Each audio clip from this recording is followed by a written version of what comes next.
अच्छा जी, ये एक दूसरे को कतर नहीं करते ऐसे, ठीक है। मैं आपको दोबारा से बना के बताती हूँ। ये ऐसे नहीं करेंगे। जब कतर करते हैं तो इसका मतलब है ये दो मुख्तलिफ हो गए ना, ये IC1 हो गया, ये IC2, ये दोनों एक जगह पे बिल्कुल एक जैसे हो गए। ऐसा तो नहीं हो सकता, दोनों जो है तरजीह उनको सेटिस्फेक्शन के मुख्तलिफ मयार पे हैं। अच्छा, अब आगे देखो, ये मब्दा की तरफ मुहद्दब होते हैं, यानी ये कैसे होते हैं, ये देखो, मुब्दा की तरफ मुहद्दब होने का मतलब है ये ऐसे होते हैं, ठीक है। अच्छा, और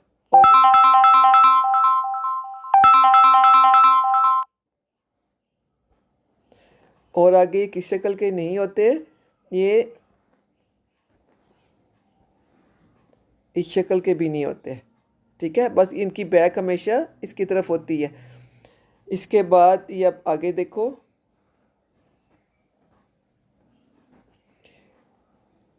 मब्दा से ख़त मुस्तकीम, ये इस शक्ल के भी नहीं बनते। किस शक्ल के, यानी कि ये negatively slope, straight negatively slope curve नहीं बनते ऐसे, बिल्कुल ऐसे नहीं बनेंगे, बल्कि ये ऐसे करके बनते हैं, ठीक है।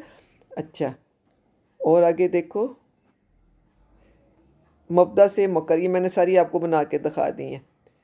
फिर ये एल शेप के भी नहीं होते। एल शेप किसके लिए बनता है, परफेक्ट कम्प्लीमेंट्स।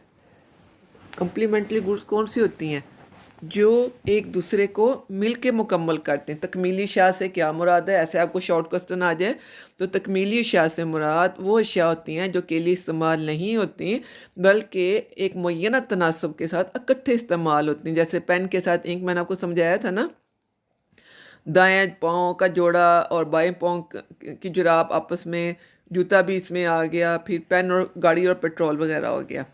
तो इसमें इसकी शक्ल जो है ना, जो कम्प्लीमेंट्री गुड्स की जो डायग्राम बनता है वो इस शक्ल का होता है। और ऐसा भी कभी भी इनडिफरेंस का कभी इस शक्ल का नहीं होता। आप ये बनाओगे तो ये आपका गलत हो जाएगा।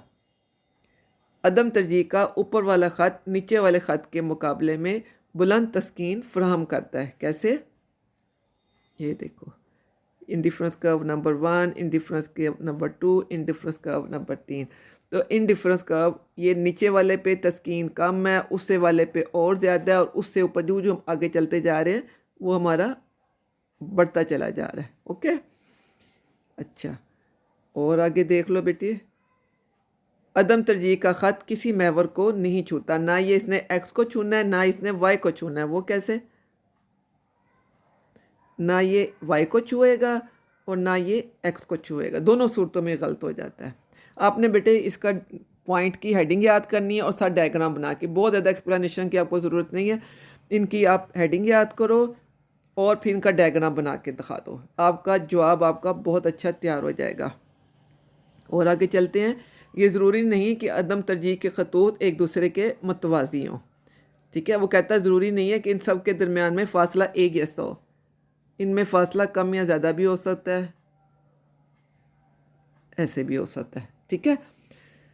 पैरेलल जो बेटे मुतवाज़ी होते हैं ना, वो किस शक्ल के मुतवाज़ी खतूत कौन से होते हैं, जो कि बिल्कुल एक दूसरे के बराबर चलते हैं ऐसे। मुतवाज़ी खतूत की पैरेलल लाइंस की मिसाल दो, वो कौन सी होती हैं, ट्रेन की पटरी, जो जब एक दूसरे के साथ मिलेगी तो ट्रेन का इंजन पटरी से उतर जाएगा। तो ये बेटे आपने अच्छी तरह बनानी है और इनकी प्रैक्टिस करनी है। और अभी तक आप में से किसी बच्चे ने नहीं बताया कि कौन सी चीज़ नहीं समझ में आई।